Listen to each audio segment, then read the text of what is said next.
So, can the average photographer make money with NFTs? I've designed an experiment where I will try to find out if this is the case or not. And this video is about that experiment and the results of it. But first, I want to spend most of the video talking about NFTs in general. I've been studying that world and I've been involved in that world very intensely for the last couple of weeks. I've learned a lot of things, and I just want to summarize my most important findings. So if you're not familiar with NFTs, this will be like a very quick crash course.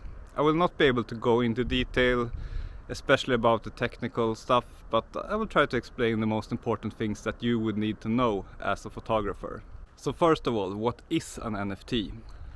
To put it very simply, it's ownership of a certain digital file, which can be verified and which can securely be owned and sold to other people or transferred to other people with the cryptocurrency blockchain.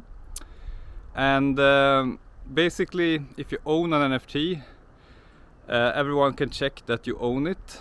For example, a photograph or some other artwork. It could also be a video file or music or whatever digital file. And then you can say, I'm the owner of this, and everyone can check that you're not lying, and it will be very secure. But at the same time, anyone can right click on that photo and just download it for themselves. So it's not like you have any exclusive ability to access that file. Like, everyone can access it the same way as you. You only have the certificate of ownership. So when I first heard about this concept like a year ago, I laughed at it. It sounds ridiculous. Why would anyone want to pay money to own something that anyone else can just download for free? And it takes a while to kind of accept this concept. The moment I bought my first NFT with real money that I've worked hard for, that was when it kind of clicked for me and I started understanding why this actually is a revolution. And also, I guess many of you have heard the insane amounts that NFTs have sold for. They have sold for as much as like $70 million, maybe even more that I'm not aware of, which is pretty crazy for owning a JPEG file that anyone can download. But I also think that with any new revolutionary technology, there is always a time where people need to adjust to the new concept for a bit. I'm a pretty early adopter. For example, I bought my first 100 bitcoins for just $10, way before anyone else had heard of it, because I thought it was a very interesting revolutionary technology. Unfortunately, I sold them just a few months later at not that much of a profit, but that's another story. I was also pretty early into buying an iPhone immediately after release, and when I showed it to other people and told them how excited I was about it, they were like, but I have internet at home, I have internet at work, why would I wanna use the internet on the metro or the subway to work? That's just stupid. But now, yeah, pretty much everyone has a smartphone and wouldn't be able to live without it. And I think it will be similar with NFTs. There will be a pretty long period before the world kind of accepts them. Now it's just a small number of people, percentage-wise, of the world population that actually get it. But another very revolutionary thing about NFTs that I've seen in the last few months up close is that people who have been working with art or photography their whole lives and maybe not made that much money from it or nothing at all, they have actually started to earn some serious money. And a lot of people I see almost every day are quitting their job to do NFTs full time because they make so much money out of it. And another pretty revolutionary thing with NFTs that you don't see in the rest of the art world is that you're not only making money when you sell your NFT for the first time. On the secondary market, when someone else buys it from the buyer, you can actually earn a commission on that, and that's like programmed into the blockchain, so no one can take that away from you. So if you release a collection that is sold very cheaply and it blows up and becomes huge and sells for millions of dollars, you can still get a percentage of each sale, so you can have a passive income stream that lasts for a lifetime, and that's pretty awesome as well, I think. So the reason I've gotten into NFTs more and more lately is because of the craziness that's going on right now. This summer has been like a crazy boom of NFTs, and they have gone up in value a lot, many of them. For example, Kevin Rose, whose podcast about modern finance, which is called Modern Finance, and I can really recommend it. He bought an NFT like 2 months ago for 1 ETH, which is around $3,000. And just a few days ago he sold it for 777 ETH, which is like, I don't know, $2.5 million. And that's just one of many examples of the insane value increase. And I'm not saying it's not a bubble, but I think there is something more here. Of course, this is probably a bubble, the kind of value appreciation that's going on right now, but I think long-term NFTs are definitely here to stay. So why would anyone buy something like this for this much money? Doesn't make any sense, right? I think it is very deep psychological things that are going on here. I think it is very much about social aspects. If you own something expensive and you can prove you own it, and that also translates to the online world as it does for NFTs, that's kind of a status marker that you can show off, and a lot of people use these as profile pictures to really show off. But it's not only about that, it's also about community, because one thing I've learned is that all of these NFT collections, maybe it's like a photography collection by a photographer, or maybe it's Bored Apes, or maybe it's the CryptoPunks, which are kind of the original collection. There is usually a collection of them, sometimes just 50, sometimes thousands. And when you are an owner of one of these, you can participate in a chat group, a Discord, and then you are actually part of a group, and you have a sense of community, and you have the token that kind of invites you to this group and makes you a member. And also you have like a common purpose. You love your particular art collection and you want to spread the word about it around the world, and you want to make its value increase, and you team up to try to market it and to get more people into collecting your kind of art. And I've experienced this myself, because I discovered a collection that I really fell in love with, called Crypto Duckies, which is basically these pixel ducks that have various properties. Some of them are very rare, some of them are more common. And I don't know, I think this also kind of appeals to the shopping mind. Like going through all these duckies at various prices listed by various people, trying to find the one that you loved at a good price. I don't know, like I think to many people, at least to me, that's very joyful, the act of shopping, trying to find a bargain.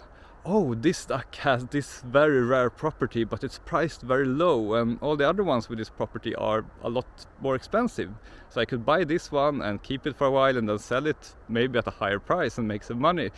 That's, but I think, part of the appeal, and that's probably the appeal with a lot of art collecting in general. But when it's completely digital, it makes it so much easier and more accessible, and it's so easy to make the purchase. You just press a button and off your money flies, no matter if it's $100 or $100 million. I think that's also probably part of the appeal. And there are probably more mechanisms as well, but these are the ones I have identified that makes it very appealing to buy these NFTs. And of course it's also a speculative aspect of this. A lot of people are into this just to try to make money, guaranteed. Every time you have some kind of bull market, whether it's stocks or whatever it is, there will be people there who are only in it for the money, not for the art or anything else. And that's definitely the case with NFTs. So what about NFTs for photographers? I think now might be a pretty good time to get into this if you are a photographer, because photography in NFTs hasn't been like huge yet compared to generative art or pixel art or other genres. But photography is growing a lot right now, I think, and becoming more and more popular for collectors. One notable example is I think his name is Justin Aversano. He created a collection called Twin Flames of I think it's 100 photos of twins, and that's it. Just 100 photos of twins, but the photos share a very strong theme, and you can immediately see, I think, when you see one of these NFTs that it is part of this collection, which I think is a very important and good trait of an NFT collection. And it started selling them very cheaply, and now I think they're going for like 100 ETH, which is like hundreds of thousands of dollars for each photo, and he makes a percentage of each of those sales, so that's pretty awesome for him. But of course he is maybe the most successful NFT photographer right now, but there are some more, and I think there will be many more in the coming years. So I think it might be a good time to learn about this and maybe try making a collection, try marketing it, and kind of feel it out a bit. So where can you find NFTs and buy them if you are a buyer? I'm looking around a lot and I bought some NFTs, not only the crypto duckies but some other ones I liked, and also to try it out a bit. The dominant network and blockchain is called Ethereum, and that is where, like, I don't know, 95% of NFTs are sold. But there are competing ones. The main drawback with Ethereum, the big one, is the insane transaction fees. Nowadays you can pay as much as $70 or even more to just buy an NFT, which is pretty outrageous. The other competing networks are much cheaper in this regard, but they are also a lot less known and there are a lot less NFTs available on them. One that I like a lot is Hen, Hic et Nunc, or however you pronounce it. And that one is very cheap, very fast. It is on the Tezos blockchain.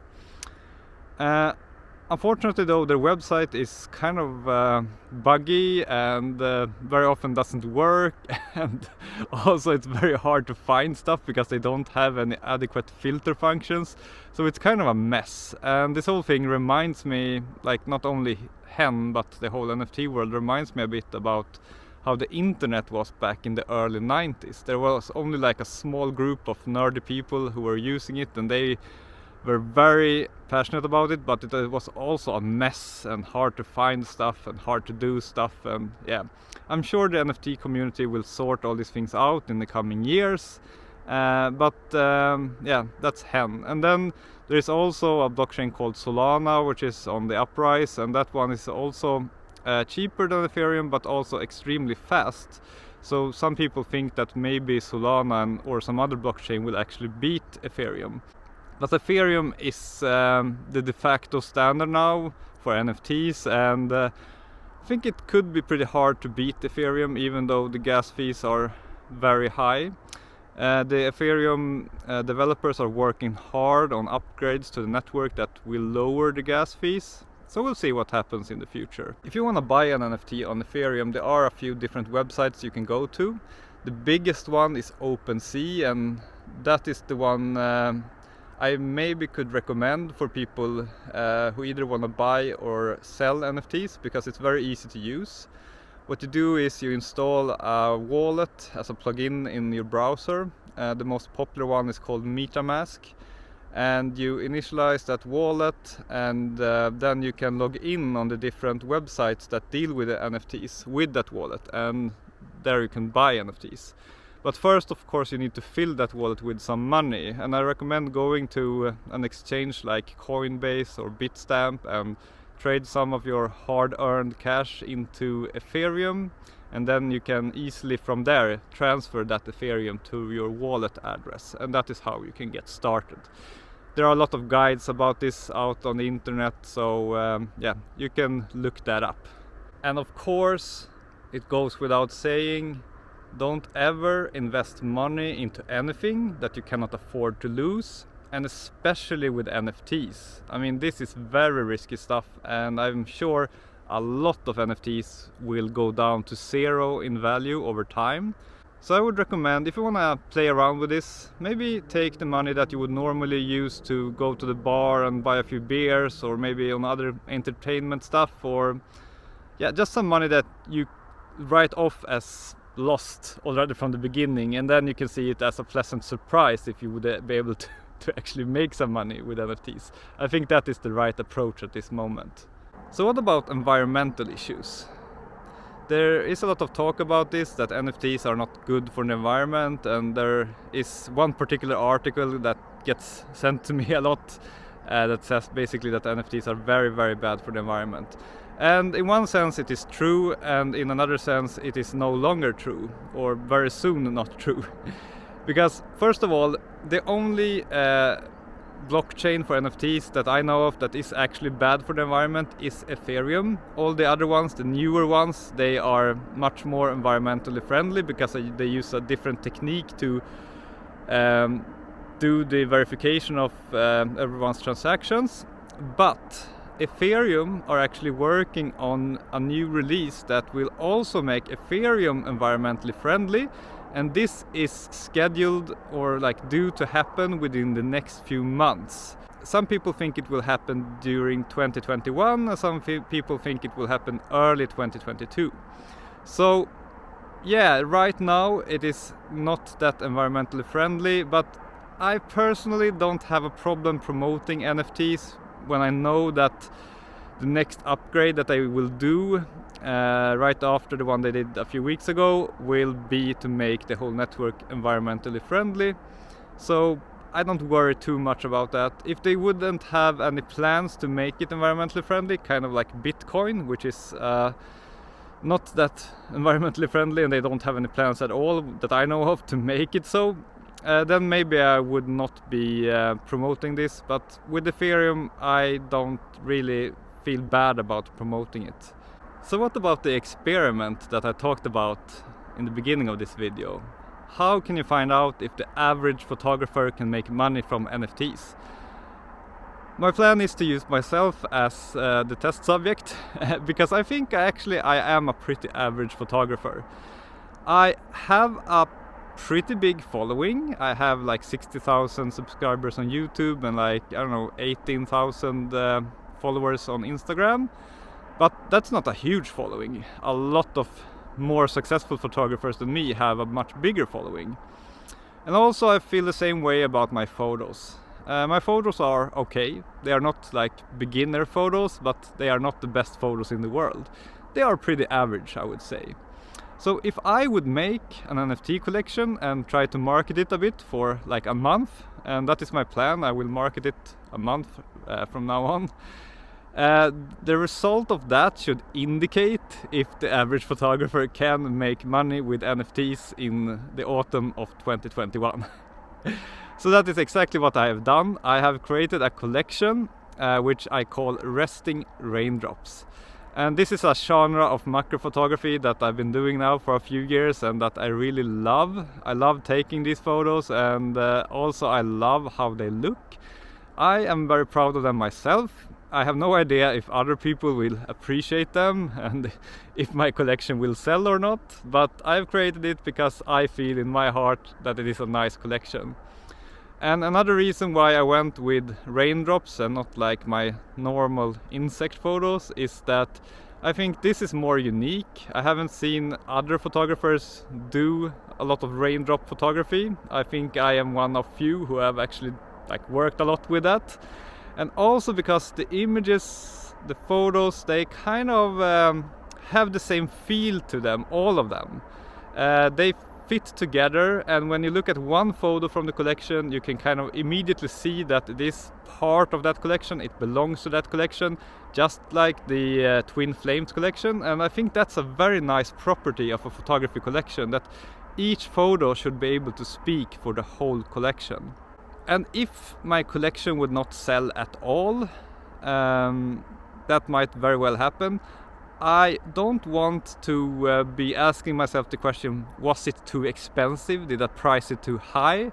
So I've chosen to put a very low price on each photo, 0.03 ETH, and sure, that's around $100, so it's not like super cheap to buy a JPEG, but you have to understand, if you are an NFT collector, if you are in the NFT world already, that is nothing. That is like the cheapest of the cheapest NFTs you can buy. Usually photographers who launch a new collection, they would usually price it as 0.2 or 0.5 ETH. That is kind of a common price range. But just to be sure, if my collection does not sell, that it's not about the price, I chose to put a very low price. Still, I don't want to put it too low, because I want everyone who purchases one of the photos to really like it, so I don't want to give it away for free.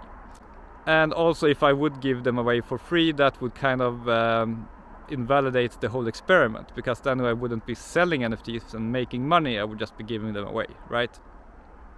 So if you want to see if the average photographer can make money from NFTs, go check out the collection, see how much of it has sold, check the link in the description, and there you will have the result of this experiment.